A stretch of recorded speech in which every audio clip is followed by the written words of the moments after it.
स्वागत है आपका न्यूज अफेयर्स में। राजस्थान में अशोक गहलोत सरकार के खिलाफ बगायती तेवर अख्तियार करने वाले सचिन पायलट अब मान चुके हैं। इसी के साथ पिछले कई दिनों से जारी सियासी संकट अब टलता दिख रहा है। हालांकि सचिन पायलट को मनाने के पीछे सबसे बड़ा रोल निभाया है कांग्रेस की युवा ब्रिगेड यानी कि राहुल गांधी और प्रियंका गांधी ने।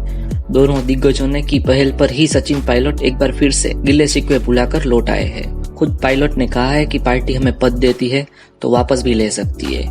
मुझे किसी पद की कोई इच्छा नहीं है, लेकिन मैं चाहता था कि मेरा स्वाभिमान बरकरार रहे। राजस्थान का सियासी घटनाक्रम सोमवार को अचानक बदला जब डिप्टी सीएम सचिन पायलट ने कांग्रेस के पूर्व अध्यक्ष राहुल गांधी से मुलाकात का समय मांगा। दोनों नेताओं की मुलाकात हुई।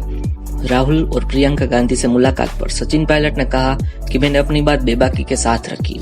मुझे खुशी है कांग्रेस अध्यक्षा और पूर्व अध्यक्ष राहुल गांधी ने विस्तार से चर्चा की। साथ ही विधायकों की बातों को भी हमने सामने रखा। मुझे आश्वासित किया गया है कि 3 सदस्यों की कमेटी जल्द ही इन तमाम मुद्दों का समाधान करेगी। ये सैद्धांतिक मुद्दे थे। पायलट ने कहा है कि मुझे पद की कोई लालसा नहीं है, लेकिन मैं चाहता था कि मान सम्मान स्वाभिमान की बात हम करते थे वो बनी रहे। हमने हमेशा कोशिश की कि जिनकी मेहनत से सरकार का निर्माण हुआ है उन लोगों की हिस्सेदारी भागीदारी सुनिश्चित की जाए। मेरी शिकायत का समाधान होगा।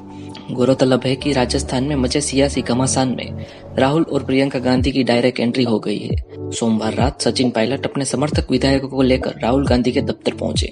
सोनिया गांधी ने कमेटी का गठन भी इसलिए किया था कि जिससे पायलट और उनके समर्थक विधायकों की ओर से उठाए गए मुद्दों का उचित समाधान किया जा सके। कांग्रेस की ओर से 3 सदस्यीय समिति के गठन के फैसले की घोषणा होने के बाद पायलट और उनके समर्थक विधायक पार्टी का वार रूम कहे जाने वाले 15 गुरुद्वारा रकाबगंज रोड पहुंचे, जहां उन्हें प्रियंका गांधी, वरिष्ठ नेता अहमद पटेल और केसी वेणुगोपाल के साथ बैठक की। कांग्रेस के मुख्य प्रवक्ता रणदीप सुरजेवाला ने कहा है कि राहुल गांधी के दखल से राजस्थान में राजनीतिक संकट का सौहार्दपूर्ण हल निकल गया है। यह कांग्रेस में एकजुटता और कांग्रेस विधायकों की उस प्रतिबद्धता को दर्शाता है कि वे बीजेपी के जाल में नहीं फंसे। कांग्रेस सूत्रों का कहना है कि अशोक गहलोत मुख्यमंत्री बने रहेंगे और पायलट को क्या भूमिका देनी चाहिए इस पर हाल कोई फैसला नहीं हुआ है। इस संकट को लेकर दिल्ली में मीटिंग हुई तो उधर राजस्थान में सचिन पायलट केमे के वरिष्ठ नेता भंवरलाल शर्मा ने सीएम अशोक गहलोत के साथ मुलाकात की। देर शाम हुई इस मुलाकात के बाद भंवरलाल शर्मा ने कहा कि पार्टी एक परिवार की तरह है और अशोक गहलोत इसके मुखिया है। उन्होंने कहा कोई कैंप नहीं था, नहीं कोई कैद में था। भंवरलाल को कोई कैद नहीं कर सकता। मैं वहां अपनी मर्जी से गया था और मैं यहाँ भी अपनी मर्जी से आया हूँ।